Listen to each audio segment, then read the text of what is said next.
you are somebody who in your positions is constantly trying to embrace the humanity of situations, right? I've been looking at why you support what you do with what's happening in the Middle East conflict. To me, this seems to be anathema to this. Nothing within a system gets changed by violence.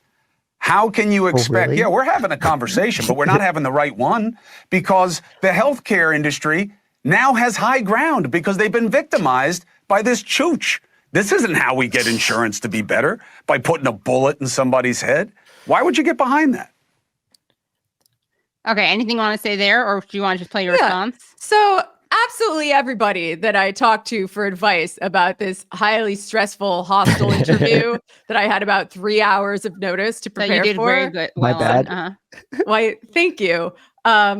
Like everyone told me, you just need to harp on your points. Don't let him lead you down any dark alleyways or whatever. Yeah. So that's just kind of what I did. And I just kept saying the same things over and over. But like, I actually do have an answer for that. Like, part of me wishes I debated him a little bit more, right, because so many of the things he said just now were absolutely absurd on their face. From nothing has ever gotten changed by violence in the history of this country. U.S. Like, what? Have the founding of this great country, this great nation. Cuba, on the other direction, like Chile with Pinochet. I mean, like violent reactionary coups that changed the country, to revolutions that changed the country, like Cuba. Yeah, I mean, this country was literally founded on violence and is continually maintained by violence, which is generally directed from the top down, right? It's very rare that you see violence coming from the bottom up, but I do think that's an inevitable fact, especially when one of the great injustices of our time has been completely unaddressed by either of the major parties. It was not an issue in this last election. And in fact, hundreds of thousands of people lost healthcare under the Biden administration. But if you want to look at history, we had to fight a war to end chattel slavery, right? Which was the great injustice of that time. And if you want to contextualize it, things like slave uprisings where slaves killed their masters, or John Brown's raid on Harper's Ferry, these things were viewed as terrorism in their time. And John Brown especially was viewed as a completely crazy person. But in retrospect, I think unless you're an out and proud white supremacist, most people are happy that we don't have chattel slavery anymore. Of course, slavery is still permitted for people who are in prison. That's a larger conversation that we can have. But these folks were shown to be on the right side of history. And unfortunately, we needed an incredibly brutal and bloody war in order to end slavery. But, that needed to happen by any means necessary. So I think people really need to be taking the wide view on this, as well as evaluate things in their proper ethical context. But I did have a little bit of the spirit of the stairs regarding the offensive comparison he made to the US-backed genocide in Gaza.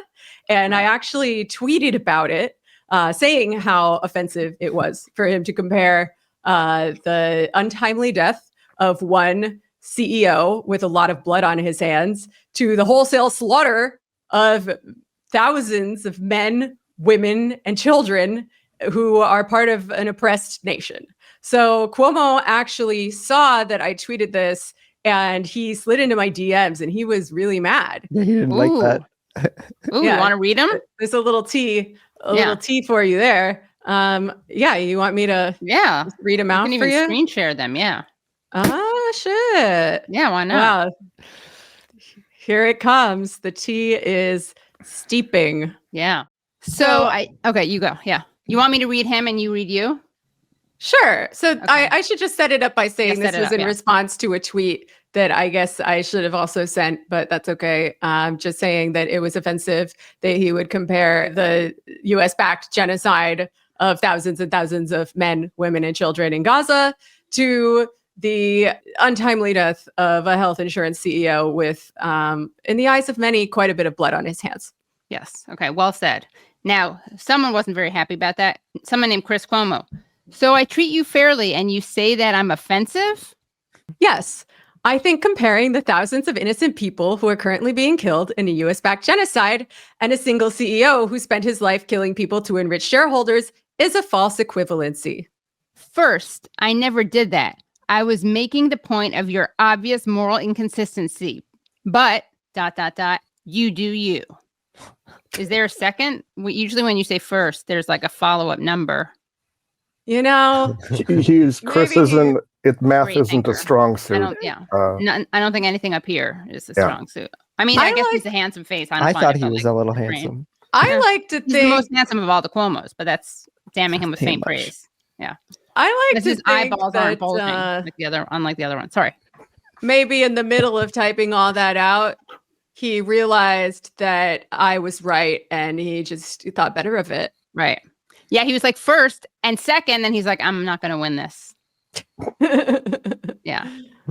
He did I guess I could have kept it going. I guess I could have asked him what number 2 was. Yeah. But maybe he's still thinking about it. You should write back and be like, did you come up with your secondary talking point yet? Maybe I will. You know, we should see. We should really dig into this. See if he wants to have me back on the show to hash it out. You should come on to Party Girls, or I'll host it. Yes. As a disinterested party. Yeah. No, you should come on Cuomo, Party Girls / Katie Halper. Party Girls. Yeah. Yeah, we could do a joint stream. I'm happy to do that. Yeah.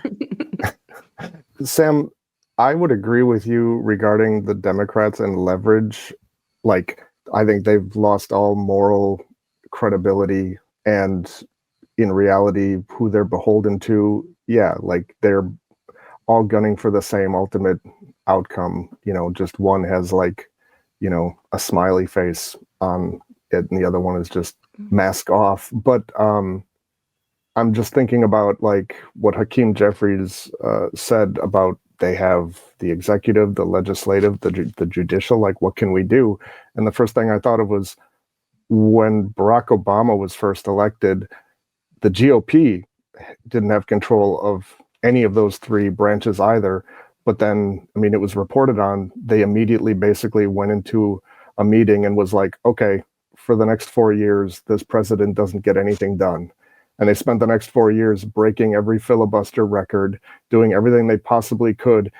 Sure, whether things maybe if they happened, fine, but they made it as difficult and slow as they possibly could. I don't know if that qualifies as leverage so much as actually just doing something. No, one of the things that I mean, it is interesting to look back and draw those historical parallels. My guilty pleasure is listening to National Public Radio literally whenever I'm in my car.